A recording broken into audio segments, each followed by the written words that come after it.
आज राहुल गांधी सदन के भीतर नेता विपक्ष के तौर पर पहली बार बोले और 102 मिनट से ज्यादा बोले। इस दौरान उन्होंने सरकार को घेरने की कोशिश की, लेकिन क्या बोलते बोलते इतना बोल गए कि उनका हिंदुत्व को दिया गया बयान बैकफायर कर जाएगा। इसी पर हम आज कॉफी पर कुरुक्षेत्र करेंगे। हिंदू वाले बयान पर बीजेपी जो है एग्रेसिवली, जैसा हम कह ही रहे थे कि एग्रेसिवली एक्ट करेगी ही, क्योंकि बैकफायर भी कर सकता है बयान। राहुल गांधी पर योगी आदित्यनाथ ने बड़ा अटैक करते हुए कहा है कि राहुल गांधी ने हिंदुओं का अपमान किया है। राहुल गांधी को करोड़ों हिंदुओं का अपमान किया है। योगी आदित्यनाथ ने उनके इस बयान पर क्या कुछ कहा है, जरा वो सुन लीजिए, फिर इस पर चर्चा भी करेंगे। थे कि हो सकता है कि नेता प्रतिपक्ष बनने के बाद श्री राहुल गांधी परिपक्व होंगे, लेकिन मुझे ये बोलते हुए अत्यंत खेद की अनुभूति हो रही है कि उनका बयान अभी बचकाने से उभर नहीं पाया है। एक अपरिपक्व बुद्धि का व्यक्ति ही इस प्रकार की बचकाना बयानबाजी करेगा। हिंदू भारत का मूल समाज है, भारत की आत्मा है। स्वामी विवेकानंद जी ने कहा था कि गर्व से कहो हम हिंदू हैं। हिंदू कोई जाति सूचक शब्द नहीं है, कोई संप्रदाय सूचक शब्द नहीं है। मत और पंथ से अलग भारत की मूल आत्मा है। श्री राहुल गांधी के इस बयान ने, जिसमें हिंदुओं को बारे में जो टिप्पणियां की हैं, यह सत्य से परे भारत की मूल आत्मा को लहूलुहान करने जैसा है। भारत माता के लहूलुहान करने के इस प्रकार के दुर्भाग्यपूर्ण बयान के लिए श्री राहुल गांधी को देश की जनता से माफी मांगनी चाहिए कि अयोध्या को उसकी पहचान से वंचित करने का कार्य आजादी के बाद से ही लगातार कांग्रेस करती रही।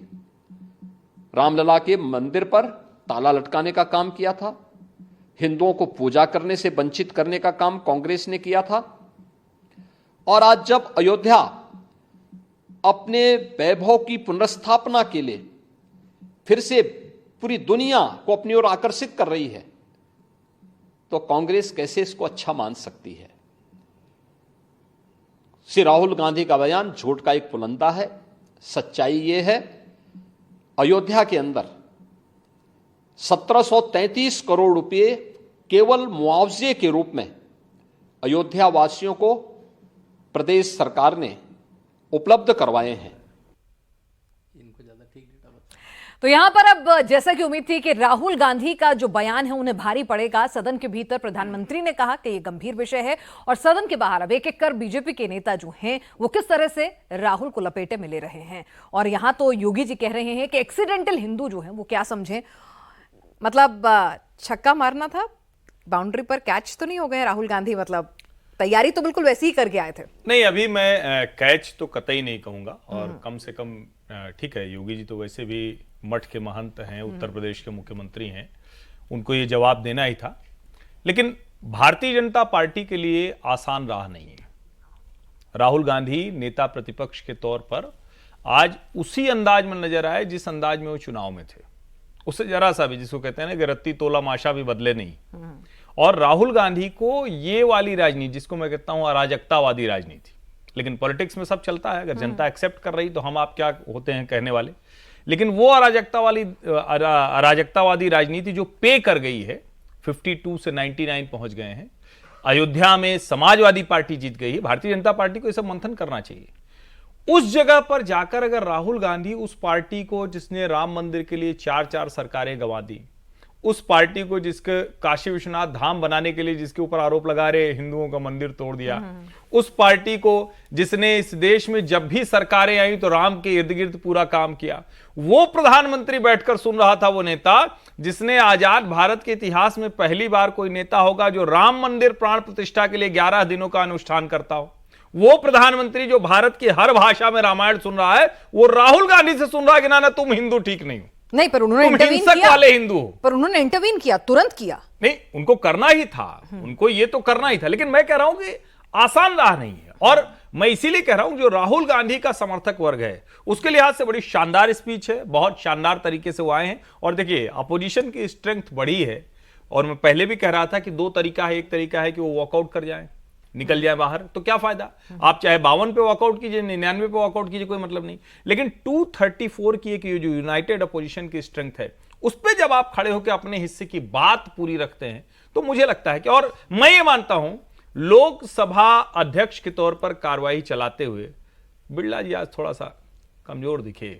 आपको ऐसा लगा? मतलब थोड़ा और ऐसा अध्यक्ष होना चाहिए उन था, पर तो आरोप जो लगते शायद- हैं कि वो नहीं, आरोप कार्रवाई तो लगेंगे। आज हाँ, तो आरोप अमित शाह ने भी लगा दिया कि भैया हमको कम समय दे रहे हो। हाँ, लेकिन आसन पर जो जिसको कहते हैं ना, जो कमांड, जो Authority। नियंत्रण होना चाहिए, वो मुझे थोड़ा सा कमजोर दिखा। उनका नियंत्रण कमजोर था कि राहुल गांधी तैयारी करके आए थे कि मुझे कितना भी डिविएट करो, मैं तो आज अपना पूरा तैयारी करके आया हूं, टॉपिक 1 2 3 4 5 सारों पर घेरूंगा। देखिए जैसा हर्ष जी ने कहा, आई थिंक वो अभी चुनावी मोड में है, जैसा इंग्लिश में हम कहते हैं कि टेस्टेड द ब्लड, उन्होंने एक बार खून चख लिया है।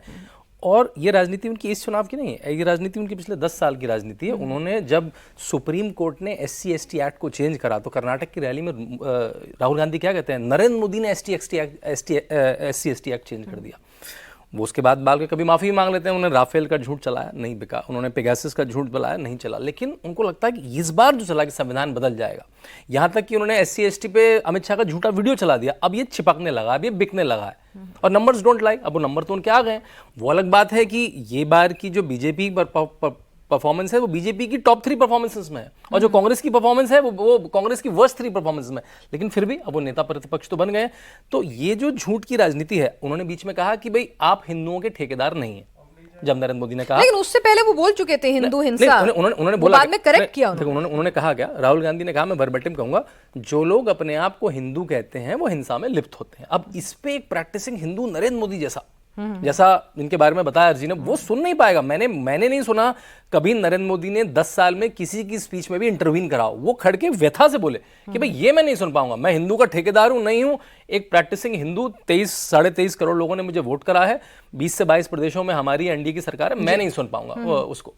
तो अगर राहुल गांधी ने क्या कहा कि आप हिंदुओं के ठेकेदार नहीं है, लेकिन राहुल गांधी ने प्रूव कर दिया कि हिंदुओं को गाली देने का ठेकेदार मैं ही हूं। मैं ही कहूंगा कि राम काल्पनिक है, मैं ही कहूंगा जो लड़के मंदिर जाते हैं लड़की छेड़ते हैं, मेरे ही समर्थक कहेंगे कि मैं सनातन में मैं कोरोना ढूंढता हूं, उसमें मैं बीमारियां ढूंढता हूं, और आज उन्होंने कह दिया कि हिंदू हिंसक है। तो ये जो छवि है इसको लेके वो चलना चाहेंगे। कोशिश तो थोड़ी दिखी उनकी, ये थोड़ी लेकिन दिखी। कोशिश तो बेचारों ने की थी कि भाई मैं शिवजी की, आज संविधान छोड़कर शिवजी की तस्वीर साथ लेकर आए थे और वहीं से शुरू किया। कोशिश तो थी अपने आप को एक बार फिर से शिव भक्त दिखाने की, हिंदुओं का साथ लेने की। देखिए डीरेल हो गए भारत, नहीं डिरेल तो नहीं कहूंगा मैं। भारत की राजनीति में हमेशा ये हिंदू राजनीति करने का एक थोड़ा सा, जिसको कहें कि डायलेमा है, भ्रम है, एक कंफ्यूजन की स्थिति रहती है। क्योंकि उनको लगता है कि हिंदू राजनीति करने वाला सबसे पहले जो मुस्लिम है उसको किनारे कर देता है, बचे हिंदू, हिंदू में जाति है। ये राजनीति करते हुए भारतीय जनता पार्टी जनसंघ लंबे समय से, एक तरह से कहें कि उसको हर वक्त टेस्ट करना होता है, टेस्ट देना होता है। अब आप सोचिए, राहुल गांधी शिव से शुरू करते हैं और अभय मुद्रा उनको इस्लाम में दिख जाती है। नहीं, वो तो गुरु नानक में भी दिखती है उनको। नहीं, मैं यहीं से पहले शुरू तो इस्लाम में देखिए, हाँ, इस्लाम में अभय मुद्रा दिख जाती है। और अमित शाह ने कहा कि किसी इस्लाम के जानकार से पूछना चाहिए।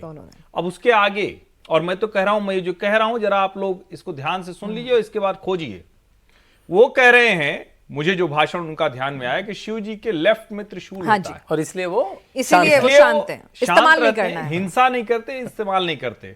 अब राहुल गांधी जो तस्वीर दिखा रहे थे उसको जरा आप देखिए पिना जी, ध्यान किया, उस मुद्रा में त्रिशूल कहां रखा हुआ है, और ये कहते हुए वो लेफ्ट और राइट आइडियोलॉजी की बात करने की कोशिश कर रहे हैं।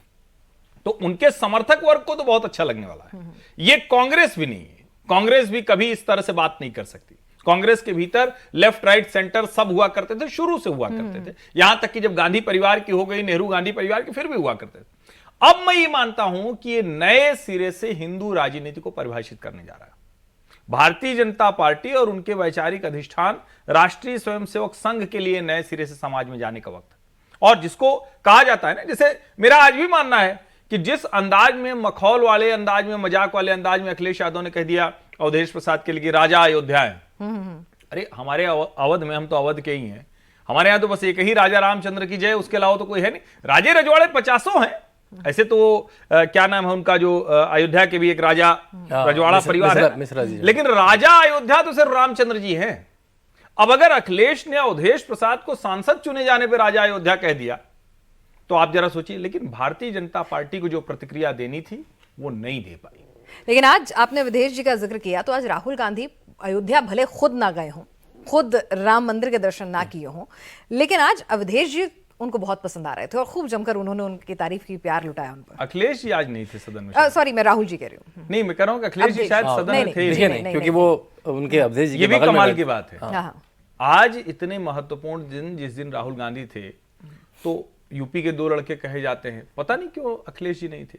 अब ये जन्मदिन है उनका आज, जन्मदिन है। कुछ भी हो, हाँ। सदन की कार्रवाई में राष्ट्रपति के अभिभाषण पर नेता प्रतिपक्ष का भाषण था। राहुल गांधी के साथ अखिलेश यादव ने मिलकर शानदार सफलता उत्तर प्रदेश में अर्जित की है।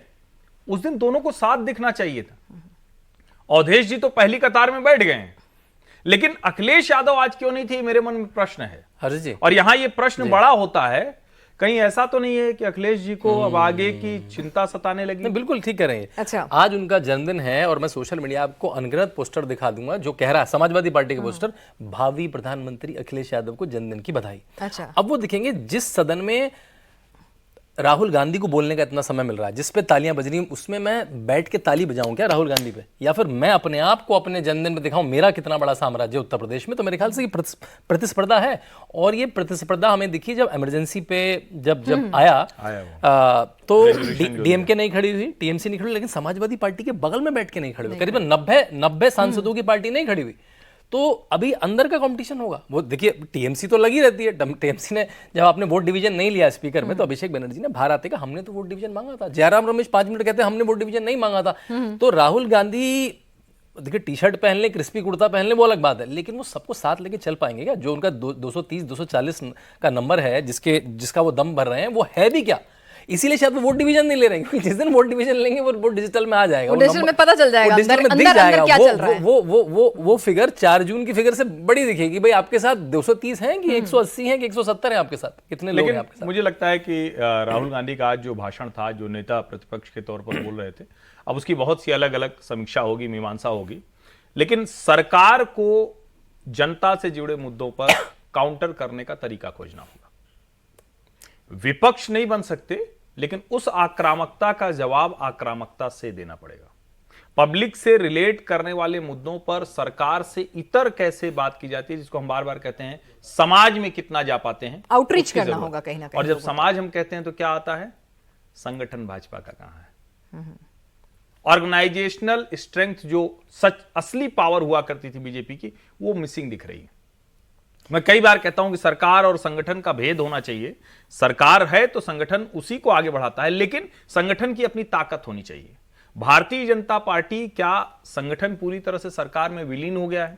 इसलिए कई बार जो उसको समाज में जो प्रतिक्रिया देनी होनी थी वो नहीं दे पाते। चलिए, तो आज तो राहुल गांधी ने, जिसे कहते हैं कि पहला मेडन जो उनका स्पीच था बतौर लीडर ऑफ ऑपोजिशन, अच्छी तैयारी करके आए, अच्छे मुद्दे उठाए, इस बात को तो आप भी मानेंगे? बिल्कुल। अगर अराजकता, एक तरह से बोलना, झूठ बोलना, वो तैयारी है, तो तैयारी करके आए थे और वो तैयारी उनकी बरकरार है पिछले 2-3 महीने से। और वो लेकिन ये बरकरार कितनी रहेगी, ये भी एक सवाल है। पहले तो आए, पहले तो संसद में आए, जैसे आज अखिलेश जी ने दिखे। कंसिस्टेंसी की जो बात है, जो गंभीरता की बात है, प्रधानमंत्री ने भी कहा कि जिस तरह से एक मैसेजिंग थी वो, कि मतलब ये एक गंभीर विषय है। फिर उन्होंने कहा नेता विपक्ष जो है, मेरा संविधान कहता है उसे गंभीरता से लिया जाना चाहिए। तो वो जो राहुल गांधी की नॉन सीरियस इमेज है ना, कि भाई आज हैं, कल छुट्टी पे चले गए हैं, कितनी देर तक आज भी उन्होंने कहा। मुझे लगता है कि इसमें कई बार होता है ना, जब सक्सेस आपको मिलती है ना, हाँ। तो आप फिर थोड़ा उसके साथ जुड़ते हैं। आइए, प्रेम जी भी आ गए हैं। प्रेम जी भी आ गए हैं। चलिए, तो प्रेम शुक्ला जी भी आ गए हैं। ये सही है जिनसे पूछा जाए कि आज इन्हें कितना पसंद आया राहुल गांधी? नहीं, आज इन लोगों को तो परेशान किया राहुल जी ने।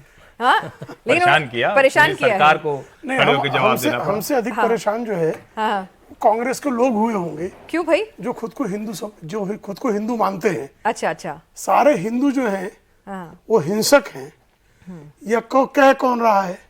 राहुल गांधी ने उनको- आपको मौका दे दिया मतलब? हाँ, अच्छे हिंदू- भक्त होते नहीं, होते नहीं, वो नहीं, डीरेल हो मौका गए। नहीं दिया। दरअसल मुझे लगता है उसने स्मरण कर लिया होगा कि जवाहरलाल नेहरू के कार्यकाल में 10,000 मराठियों को जो है मारा गया, कत्लेआम किया गया और एक FIR नहीं बनी।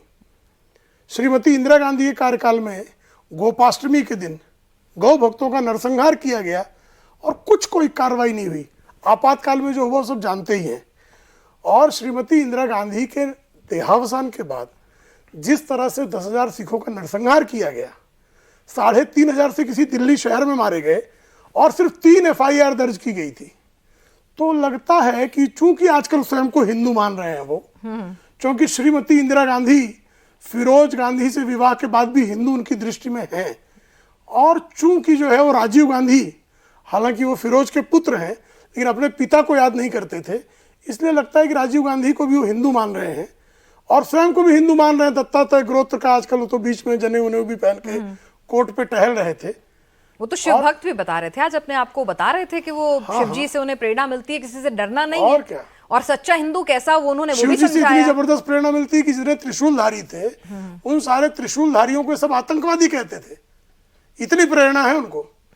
शिव जी के जितने त्रिशूलधारी हैं उनका, और शिव जी जिन नंदी पर सवार होते हैं उन गौमांस भक्षकों को, जो उनके राहुल गांधी के स्वागत में केरल में गाय की बलि दी जाती है, और उनके एक सांसद थे उन्होंने बीफ मेला लगा लिया था, तो उनकी जो है शिव जी पर श्रद्धा तो होगी। इतने बड़े गौ भक्त जो है, गौओं को कटवाने में उनकी जितनी महिमा है। चलिए ये तो आपकी राजनीति, लेकिन ये बताइए ये राजनीति नहीं है। नहीं, एक मिनट, एक चीज बताइए मुझे बिल्कुल जरा, हमारा राजनीति नहीं मिजाज जो है जरा कॉफी का है, जरा सच से बताइएगा कि भाई ऐसा नहीं है कि हमेशा हमारा विरोधी जो है कई बार अच्छा भाषण भी दे सकता है। आज का भाषण लगा कैसा? नहीं, भाषण देखिए, एक व्यक्ति का जो है जो 5 टर्म का सांसद है, 5वीं टर्म के सांसद है, चेयर की तरफ पीठ करके बोलना, अच्छा, ये उद्दंडता है कि नहीं है किसी भी सांसद की? चेयर पर कोई भी, और हम लोग तो जो है विपक्ष में ही लंबे समय तक रहे हैं, कभी कोई चेयर के विरुद्ध पीछे पीठ करके कोई खड़ा होता था क्या? कभी आपने देखा है कि कोई लीडर ऑफ अपोजिशन जैसे संवैधानिक पद पर बैठा व्यक्ति और उसको इतना भी ना पता हो कि उसके वक्तव्य के दौरान सदन के सदस्य के साथ हस्तांदोलन नहीं करना चाहिए, उसको यह भी नहीं पता है कि जब वो कोई मुद्दा उठाता है और कोई झूठ बोलता है और रक्षा मंत्री साफ तौर पर उस पर बयान दे रहे हैं तो सत्यापन करना चाहिए उसको। ट्रेजरी बेंच की तरफ उन्होंने से कहा कहा वो जाता है, करेंगे, बाद में कर देंगे, उन्होंने कहा। अभी तो मैसेज किसी उन्होंने और को सदन दे में रहे थे बिल्कुल ना। नहीं कहा। सदन में जब स्वयं खड़े होकर गृहमंत्री जी ने कहा कि आप सत्यापित कीजिए, अगर उनके पास तथ्य और सत्य थे तो वही सत्यापित कर देना चाहिए था। तो आपको कुछ भी अच्छा नहीं लगा पूरे भाषण में? अच्छा, आप बताइए नहीं, क्या मैं तो बहुत पूछ अच्छा रही हूँ लगा? आपसे। मुझे तो उसमें लगा कि एक व्यक्ति जो है झूठ पर आमादा है, अच्छा, एक व्यक्ति निर्लज्जता की पराकाष्ठा करता है, एक व्यक्ति सदन की गरिमा को गर्त में गिराने पर आमादा है, और एक व्यक्ति ऐसा है जिसको संसद के सामान्य मर्यादा का भी भान नहीं है। तो इसमें क्या अच्छा लगेगा? शांतनु जी, अब जाहिर सी बात है, अपने विरोधी के बारे में कुछ अच्छा देखना हो तो अलग चश्मा लगाना पड़ेगा। लेकिन अगर आपसे पूछूं तो जब राहुल गांधी बोल रहे थे तो आपको लगा कि हाँ, कुछ मुद्दों पर कुछ ऐसी बातें वो बोल गए जिन्हें क्रेडिबिलिटी के आधार पर कहीं ना कहीं अगर नापा तोला जाएगा तो देयर कैन बी अ देखिए, प्रॉब्लम? जैसे हमारी बात है कि पिछले 20-25 साल से वो सांसद हैं, और मैंने देखा है कि जितना भी कमेंटेटर समाज है उसने राहुल गांधी के लिए बार बड़ी लो रखी है। मतलब वो सड़क पे आ जाते हैं, अरे राहुल गांधी सड़क पे निकल गए। भाई ये तो नरेंद्र मोदी 20 साल पहले 50 साल पहले करते थे। अगर कौन नेता है जो समाज में सड़क पे नहीं उतरेगा, मतलब उसमें ताली क्या बजाने की बात है? तो राहुल गांधी 90 सीट ले आते हैं, अरे राहुल गांधी तो अराइव्ड, अभी आर्टिकल आया कि रिजन ऐसे आर्टिकल आने लगे। तो राहुल गांधी के लिए बार बड़ी छोटी है। मतलब अगर वो कोहेरेंटली बिना मम्बल करे एक 70-80 मिनट बोल देते हैं तो भी तालियां बजने लगी। नहीं, एक्चुअली वो पहले नहीं बोलते थे ना तो बेचारों को मौका मिलता था। इस तरह के भाषण नहीं, उनको मौका भी नहीं मिलता था ना, संख्या बल भी उनके पास कम था, मौका, नेता विपक्ष भी नहीं थे। पहले भी बोला है बहुत बार। तो मेरे ख्याल से राहुल गांधी के लिए बार हमें बढ़ानी पड़ेगी कि भाई संसद में आए। उनकी आपको पता है अटेंडेंस पिछली 16वीं 17वीं जो लोकसभा थी उनकी 40%, 50%, किसी सदन में किसी सत्र में केवल 16%। अखिलेश यादव आज नहीं थे, आपने बताया 33%, अभिषेक बनर्जी 17%। तो इन लोगों ने अपनी बबोती की, भाई मेरे तो बाप प्रधानमंत्री रहे, मुख्यमंत्री रहे, मुझे कहाँ संसद में जाने की जरूरत है? तो वो सीरियसनेस तो नहीं थी। और आज भी देखिए उनका मेरा अब वो अवधेश कुमार, आपने कहा अवधेश प्रसाद पासी को वो लोग ट्रॉफी की तरह यूज कर रहे हैं। हर जगह ट्रॉफी की तरह यूज कर रहे हैं, और ऐसी जगह करेंगे जहां पे उनको कुछ करना नहीं है। जैसे अभी सुन रहे हैं कि उनको शायद उपसभापति के लिए उनका नाम रखा जाएगा। और ये कांग्रेस की पुरानी टेंडेंसी है, जब मीरा कुमार राष्ट्रपति के लिए हारने वाली हो तब आप मीरा कुमार को आए कर दो, जब सुशील कुमार संडे उपराष्ट्रपति के लिए हारने वाले हो उनको कर दो, के सुरेश जब वो हारने वाले हो, मतलब दलित हम कार्ड भी खेल लेंगे, और जब एलओपी बनना हो तो हम खुद ही बनेंगे, जब कुछ बड़ा पद होगा तो हम खुद ही लेंगे। तो ये भी उनका दिखेगा। ठीक है, यानी कि ओवर एक्सपोजर और जो बात शांतनु कह रहे हैं, आप इससे इत्तेफाक रखते हैं? नहीं, कुछ हद तक, लेकिन मुझे लगता है कि थोड़ा सा अगर भारतीय जनता पार्टी इसी भ्रम में चलेगी तो उसके लिए मुश्किल भी होने वाली है। तो ये बदले हुए राहुल हैं, ये सीरियस राहुल हैं? नहीं, सीरियस तो नहीं, बदले हुए अगर कहें तो मैं तो कह रहा हूं ना कि जिस चुनावी मोड में थे उसी में आगे बढ़ रहे हैं। लेकिन अगर झूठ और अराजकता की राजनीति को जनता पसंद कर रही है, आज 232, 233, 234 जो स्ट्रेंथ है वो अगर यूनाइटेड अपोजिशन की है तो हमें इसे स्वीकार करना पड़ेगा। और लोकतंत्र में सब कुछ वहीं से तय होता है। अगर ये 272 प्लस होता भारतीय जनता पार्टी का तो शायद आज दूसरी तरह से बात होती। मेरा ये मानना है कि राहुल गांधी को ये लगता है कि यही वाली राजनीति है जो आगे ले जाएगी। भारतीय जनता पार्टी क्या उनके रिएक्शन में फंस रही है? क्या सोचना होगा उसे, अगर भारतीय जनता पार्टी के लोग, क्योंकि देखिए अभी तक आपने सरकार चलाई है उस तरह से, कोई बोलने वाला नहीं, आपने बोला। अब इतना लंबा भाषण तो राहुल गांधी भी कभी करेंगे किसी कल्पना में नहीं था नरेंद्र मोदी के सामने, लेकिन उन्होंने किया है और ये सच्चाई है। तो सबसे पहले तो बीजेपी को पूरी तैयारी के साथ उन किया। मुद्दों को लेकर आए जो सीधा मासेस से जुड़े हुए थे, चाहे अग्निवीर हो, किसानों का मुद्दा हो, नीट पेपर हो, ईडी सीबीआई, मतलब वो एक एक करके एक टॉपिक पर आ रहे थे। जब आप कहते हैं उसका जवाब देते हैं, जैसे ये सच है कि 1 करोड़ रुपए अग्निवीर को मिलता है, लेकिन राजनाथ सिंह जब उसकी सफाई देते हुए खड़े होते हैं तो ये कहा जाएगा ना, देखो राहुल गांधी ने उठा दिया। अरे आप बिल्कुल सही कह रहे हैं, अमित शाह को खड़े होना पड़ा, यही बात मैं शिवराज बता सिंह चौहान को खड़े होना पड़ा। सोशल मीडिया में चल रहा है एक गांधी सब पर भारी, मतलब कि वो बाकायदा काउंट करके बैठे हैं कि 2 बार प्रधानमंत्री, इतनी बार अमित शाह, वो पूरा चल रहा है ऐसा कि भाई देखिए एक राहुल गांधी ने ऐसी स्पीच दी, ऐसा बोले, आदमी ने इतना झूठ बोला कि इतने सारे मंत्रियों को आना पड़ा सफाई देने के लिए। एक आदमी ने इतना झूठ बोला, इतनी झूठ की खटाखट बारिश की कि उसका जवाब देना पड़ा। अब झूठे के समर्थन में फर्जीवाड़ा करने वाले अगर तालियां बजाएं तो अच्छी बात है। देखिए इस देश में आपने हिंदुओं को आतंकवादी कहा था, 206 सीटें थी कांग्रेस की और 44 पे आए थे।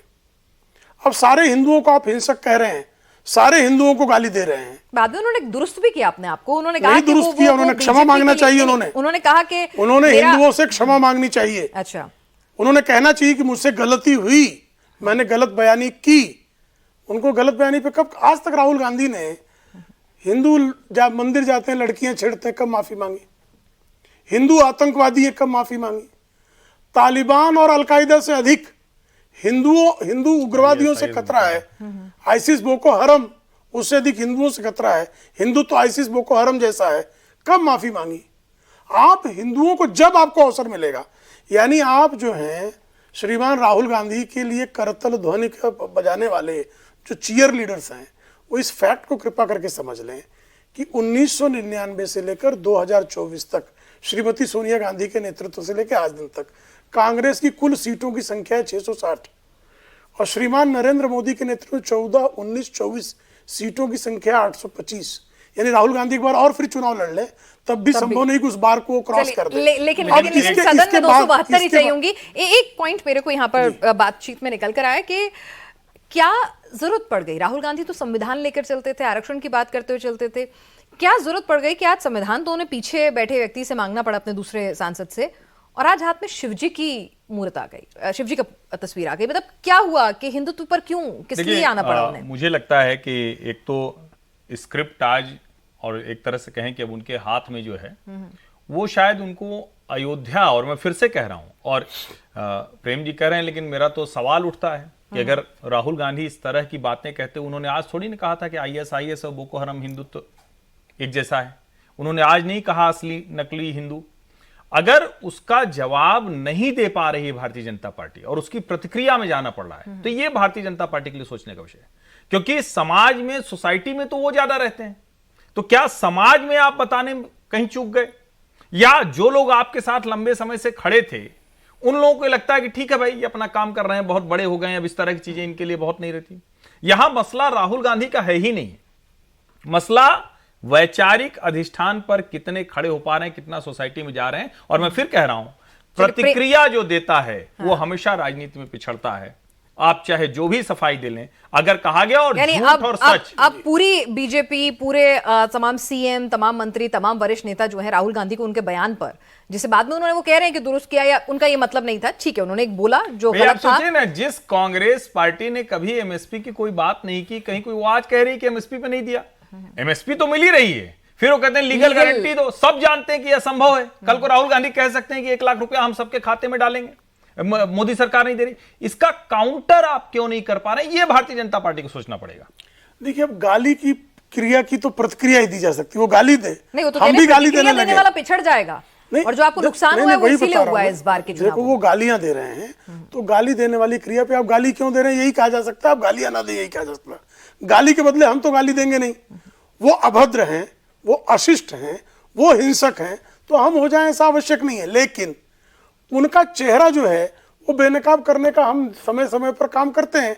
इस बार हमारे कार्यकर्ता संभवतः जो है थोड़े आत्मविश्वास प्रगाढ़ रहा होगा, उस चक्कर में जो है उनकी जो एनजीओ सेल है, जो दुष्प्रचार करने में जो गारंटी 8,500 वाली घर घर जाकर एक बार उन्होंने जो है कांट की हाड़ी चढ़ा ली है। कांट की हाड़ी चढ़ने से उनको लग रहा है हम व्यंजन का लुत्फ ले रहे हैं, लेकिन व्यंजन का लुत्फ काट की हाड़ी जो 8,500 की गारंटी है। एक लाख भाई, आप तेलंगाना में भी अडानी का नाम ले रहे थे। आज तेलंगाना में अडानी को कल उन्होंने जो है कल की खबर है, रेवंत रेड्डी ने, कांग्रेस के मुख्यमंत्री ने डिस्कॉम जो है अडानी को सौंप दिया। अडानी, संसद में राहुल गांधी कहेंगे कि अडानी बहुत बुरे हैं, और डिजिटल जो सारा जो वहां पर सिटी बन रही थी, उस डिजिटल सिटी जो है वो अडानी को सौंप दिया। अब ये बातें क्या आपको लगता है कि हम लोगों तक नहीं पहुंचाएंगे? और किस तरह से राहुल गांधी छल कर रहे हैं, कपट कर रहे हैं, झूठ बोल रहे हैं। हाँ, उस पर जवाब भी दिया गया। का मुद्दा था, मैं वही कह रही हूँ ना। फिर उसके बाद एमएसपी का मुद्दा था, फिर वो ईडी सीबीआई को ले आए। तो मतलब एक एक करके राहुल गांधी ने वही कॉर्ड, वही शांतनु नरेशन को मुद्दे पर भी छत्तीसगढ़ में कांग्रेस की सरकार थी, राहुल गांधी की प्रेस कॉन्फ्रेंस थी, एक बगल अशोक गहलोत, एक बगल भूपेश बघेल, और दोनों सवाल भी पत्रकार ने पूछ लिया था, जवाब देते नहीं बना था। लेकिन उसके बावजूद अगर राहुल गांधी वही कह रहे हैं और उसको नंबर में ट्रांसलेट होते हुए दिख रहे हैं, तो फिर वो उस बात को और जोर जोर से चिल्लाएंगे तो भारतीय जनता पार्टी वही नैरेटिव जो उन्होंने इलेक्शन कैंपेन में किया था उसी को वो आगे कैरी फॉरवर्ड कर रहे थे। बिल्कुल, देखा उन्होंने इस बात को बहुत अच्छे से सुन लिया कि एक झूठ को बोलते रहो तो चिपकता तो है। अब बड़ा अच्छा सुंदर कुर्ता पहन के आए हैं प्रेम जी, मैं मिट्टी फेंकता रहूं कुछ तो चिपकेगी। तो ये इनकी फिलॉसफी, मैं तो मिट्टी गोबर फेंकता रहूंगा, कुछ चिपकेगा, कितना झाड़ेंगे। लेकिन देखिए, ये संसद के भाषण की बात हो रही है, अभी हमने बस पहली इनिंग देखी है, और कल प्रधानमंत्री नरेंद्र मोदी आएंगे और हमें पता है और उसका जवाब देंगे। और नरेंद्र मोदी जिस तरह से बोलते हैं विश्व में, उन्होंने ये बातें जी हैं, उन्होंने देखा है, उन्हें प्रशासन पता है। तो अभी हम पहली इनिंग देख के खुश ना हो, हमें कल की इनिंग देखे और मैच जब खत्म होगा तब डिसाइड करेंगे किसने कैसे स्पीच दी। हम क्यों उसमें करें, हम तो पहली इनिंग देख के भी खुश हैं, दूसरी इनिंग भी और अच्छी और खुश होंगे। मैच तो ऐसे ही बढ़िया चलता है। पहली इनिंग में आप राहुल गांधी को मतलब कितने मार्क्स से पास करेंगे? 10 में से? देखिए, मैं बहुत स्पष्ट तौर पर कह रहा हूं और बड़ी गंभीरता से कह रहा हूं, राहुल गांधी को झूठ और अराजकता की राजनीति ने लाभ दिया है। उस काम को उन्होंने सदन में भी आगे बढ़ाया है। इस शैली में नेता प्रतिपक्ष ने आज तक भाषण नहीं दिया है। अब उसमें झूठ था, उसमें कितनी सच्चाई थी, क्या क्या बोल गए। अब वो शंकर जी को, हमारे यहाँ तो ब्रह्मा विष्णु महेश हम लोग मानते हैं, हिंदू धर्म में जो है वो सब मानते हैं कि शंकर जी तो आते ही रोल में तब हैं जब उनको संहार करना होता है, दुष्टों का संहार करना होता है। वो अहिंसा से जोड़कर कह रहे हैं। लेकिन इस सब के बावजूद जिनको वो एड्रेस कर रहे हैं वो खुश होंगे। और उस लिहाज से अगर देखें जिस रोल में राहुल गांधी को लोग चाहते थे, तो पूरी तरह से 10 of 10। यानी कि फाइनली वो जो राहुल गांधी सब लोग कहते थे कि एग्रेशन नहीं है, सरकार को घेरते नहीं है, बोलते नहीं है, उतने अच्छे ओरेटर नहीं है। एग्रेशन किस दिन नहीं था राहुल में? मतलब एक कंस्ट्रक्टिव एग्रेशन, जहां पर कंस्ट्रक्टिव शब्द हटाइए तो एग्रेशन वाला ठीक। वो तो देखिए बिल फाड़ते हुए देखेंगे, क्या क्या करते हुए नहीं। एग्रेशन हमेशा रहा, मैं कह रहा हूं कि कंस्ट्रक्टिव वाला थोड़ा हटा दीजिए। लेकिन तो क्या जो राहुल के, चलिए एक बार के लिए जो राहुल के चाहने वाले हैं, क्या उनको उनका वो राहुल मिल गया? आज खुश होंगे, बहुत आज खुश होंगे। उनको उनका वो लीडर ऑफ ऑपोजिशन मिल गया, वो जैसा नेता चाहते थे कि सदन के भीतर। मेरे ख्याल से कांग्रेस को इस बार कुछ 9-10 करोड़ लोगों ने वोट करा, तो उसके लिए ठीक है। लेकिन इससे वो अपना कोई बड़ा वोट प्रतिशत पा पाएंगे क्या? भारतीय जनता पार्टी जो 23-24 करोड़ पे पहुंच गई, उसके आज भी तो अपने, ठीक है, अपने लोगों में, जैसा कहते हैं प्रीचिंग द कन्वर्टेड, अपने लोगों में तालियां पा लेंगे, लेकिन वो एक बड़ा रोल ले पाएंगे, मुझे उसमें डाउट है। पीनाथ जी, जैसे उस दिन आपने साउथ अफ्रीका और इंडिया का मैच देखा था, जब मिलर ने शॉट मारा ना उनके फुल टॉस पर पंड्या की, तो साउथ अफ्रीका के लोगों ने बहुत जोर से ताली बजाई, लेकिन जब सूर्य कुमार यादव ने लपक लिया ना तो सन्नाटा हो गया। तो यानी कि कल जब मोदी जी तो अभी बोले कि- मिलर का आपने शॉट देखा है, अभी सूर्य कुमार यादव का आपने कलात्मकता नहीं देखी है। तो अभी कल तक का इंतजार करना है। निश्चित करना चाहिए। हाँ हाँ, और मोदी जी तो ओरेटर अपनी ओरेटरी स्किल्स के लिए मतलब वो नहीं, जाने और जाते ही मुझे रहे तो हैं। सबसे जो इसका पॉजिटिव साइड है, सदन चले, सदन चले। जी, सत्ता पक्ष और प्रतिपक्ष दोनों अपनी बात रखें। अच्छा हो कि झूठ कम आए, जनता को फैक्ट चेक करने की जरूरत ना पड़े, लेकिन मुद्दों पर आए, बात करें। सरकार पर दबाव बन रहा है तो सरकार भी अपने कामों को देखे कि किस तरह से उसको रिविजिट करना चाहिए। और कई बार हम कहते हैं ना कि एक समय के बाद एक जैसी चीज नहीं चलती है। Change is good, always good. हाँ, निश्चित तौर पर आप ये एक्सपेक्ट कर रहे हैं कि झूठ बोलने वाले, फर्जीवाड़ा करने नहीं, वाले। उसके बाद की लाइन के लिए भी जवाब दीजिएगा। मैंने तो उसके उसी लिए का आपकी मैं तरफ कह रहा हूं। इशारा किया था, हम आपने तो निश्चित पहली वाली तौर सुन पर- ली। देखिए, भारतीय जनता पार्टी तो हमेशा सनातन में विश्वास रखती है और सनातन काल सापेक्ष परिवर्तन का हामी भरता है। लेकिन आज तो उसी सनातन पे, उसी अयोध्या पे सवाल, उन्होंने तो कहा कि मैसेज क्या दिया, देखिए अयोध्या ने अरे आपको, भाई, राम जी ने आपको क्या अयोध्या मैसेज ने भिजवाया? मैसेज हमारे पॉजिटिव दिया है। फैजाबाद का मैसेज जरा गड़बड़ हुआ है, लेकिन ये जान लीजिए आप, इसको भी जान लीजिए आप कि जिस अयोध्या ने जो है प्रभु रामचंद्र को वनवास दिया, मंथरा को कुछ पल का सुख रहा होगा, लेकिन लोग बात रामराज की करेंगे, मंथरा राज स्थापित नहीं होता अयोध्या में। चलिए ठीक है, ये भी आपकी चली बात मान लेते हैं एक बार को। लेकिन जो बात हर्षवर्धन जी कह रहे हैं, शांतनु जी कह रहे हैं कि कहीं ना कहीं अब थोड़ा सा इंट्रोस्पेक्शन यहाँ भी हम करना तो है कि हमेशा कुछ जीत में, मैसेज। हम तो जीत में भी आत्मावलोकन करते हैं, हार में भी करते हैं, और भारतीय जनता पार्टी तो हार हार कर जीतने का अभ्यास कर रही की है। भारतीय जनता पार्टी कभी हार कर बैठी नहीं है। अच्छा, उसने पूरे- हार को जीत में परिवर्तित किया राहुल है। गांधी 102 मिनट 24 सेकंड, मेरे ख्याल से 29 सेकंड बोले हैं। कोई तो 1 मिनट होगा जो अच्छा लगा होगा। राहुल गांधी जब भी बोलते हैं, मुंह खोलते हैं, तो हम लोग बहुत खुश हो जाते हैं।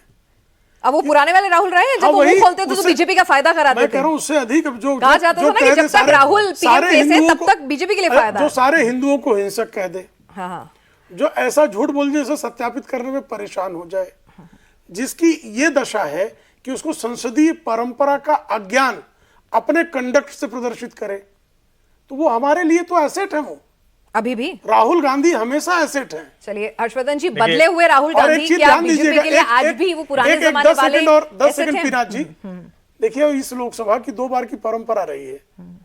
लोकसभा के विपक्ष के नेता मल्लिकार्जुन खड़गे हो गए, चुनाव हार गए। अधीर रंजन चौधरी हो गए, चुनाव हार गए। कांग्रेस के 2 जो हैं, जो सदन में नेता हुए थे, वो दोनों की ये दशा हुई लोकसभा में 14-19 वाले की। उसके लिए तो लंबा इंतजार करना होगा। 24 वाले की बहुत दुर्दशा होगी, देखिएगा। चलिए ठीक है, उसके लिए लंबा इंतजार करना नहीं, होगा, तब देखिए, तक गंगा में बहुत पानी बहेगा। मुझे लगता है लेकिन कि वो हाँ, कितना भारतीय जनता पार्टी के लिए पहले की तरह जो कहते थे कि वो स्टार प्रचारक हैं, वो साबित होगा या नहीं। ये लाइन कैसे काम करेगी जो राहुल गांधी ने आज कहा कि जो लोग खुद को हिंदू कहते हैं, 24 घंटे हिंसा हिंसा हिंसा, नफरत नफरत नफरत। अब भारतीय जनता पार्टी कितने हिंदुओं को इससे जोड़ पाएगी या राहुल गांधी अपनी बात कह पाएंगे, उसी से हिंदू राजनीति परिभाषित होने वाली है।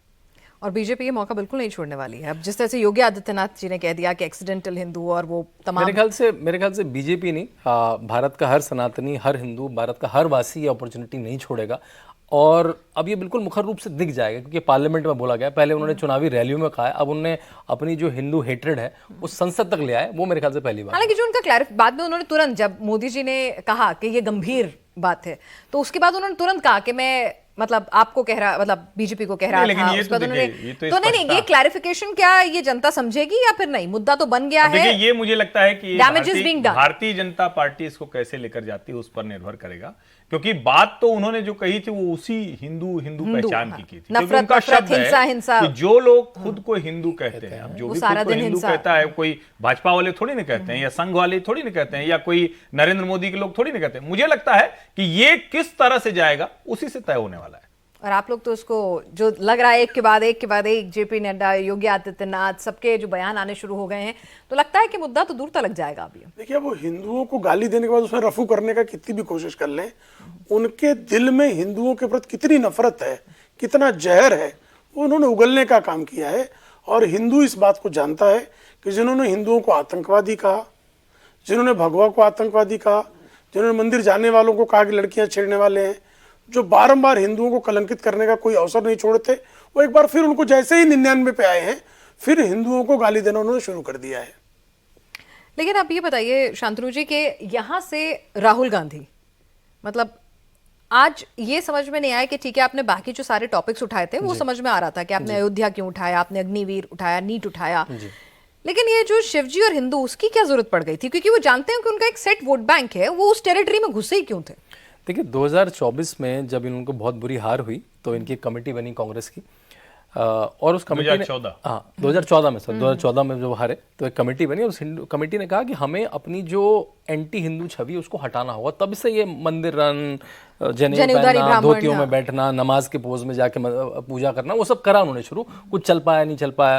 प्रियंका गांधी ने भी कभी फैंसी ड्रेस की तरह यहाँ टीका लगा लिया, बड़ा सा माला पहन ली, जो कभी नहीं करा उन्होंने जीवन में, वो करा उन्होंने। तो ये करेक्शन वो कभी सॉफ्ट हिंदुत्व प्ले करते रहेंगे, लेकिन इससे उनको जो इतना सारा 90-95% मुस्लिम वोट मिला है वो कहाँ जाएगा? और इस समय मुस्लिम वोट की एक लड़ाई शुरू हो गई है। जो अखिलेश आज सदन में नहीं है, अखिलेश को खासकर रीजनल पार्टीज को एकदम से दिख रहा मुस्लिम वोट कहाँ है। अब चंद्रशेखर रावण एकदम से मुस्लिम करने लगे। तो हर पार्टी इस समय देख रही है कि भाई ये मुस्लिम वोट कांग्रेस की तरफ जो उनका ट्रेडिशनल वोट था, देखिए ये जो राजनीति है कि मुस्लिम अपीजमेंट करो, इसके जनक तो कांग्रेस है। बाकी तो उन्होंने सिखा दी सबको, थोड़ी सपा को, थोड़ी आरजेडी को, थोड़ी टीएमसी को, लेकिन जनक तो ये अगर ओरिजिनल पे चला गया तो इन सब पार्टियों की दुकानें बंद होंगी। तो अब जो मुस्लिम वोट के लिए जो छीना झपटी होगी वो भी आपको संसद में भी दिखेगी और संसद के बाहर भी दिखेगी। चलिए, तो ये भी दिलचस्प रहने वाला है आने वाले दिनों में। लेकिन एक बात बताइए प्रेम कुमार जी, कि अगर हम देखें कि यहाँ पर राहुल गांधी ने जो मुद्दे उठाए हैं, अग्निवीर, उसने आपको नुकसान पहुंचाया, आप मानेंगे कहीं ना कहीं ग्रास रूट पे मिसकम्युनिकेशन रहा या कोई भी वजह रही हो। नीट का मुद्दा जो है अभी, तो क्या राहुल गांधी वही मुद्दे पिक एंड चूज कर रहे हैं बहुत समझदारी के साथ जो मासेस से जुड़ेंगे? देखिए, मुद्दे वो अच्छे चूज किए उन्होंने, लेकिन उसमें ब्लंडर्स किया। जैसे अग्निवीर पर वो इन्फॉर्म्ड नहीं थे पूरी तरह से। अगर वो सूचना से लैस होते तो ठीक से बात रखते। उन्होंने कहा कि पीएमओ ने जो है ये तय किया है, और राजनाथ सिंह जी ने खड़े होकर बताई कैसे 180 संस्थाओं से फीडबैक लेकर यह डिफेंस मिनिस्ट्री ने, सेना ने तय किया हुआ है। तो राहुल गांधी की झूठ जो है ना, वो तुरंत खटाखट बेपर्दा हो जाती है।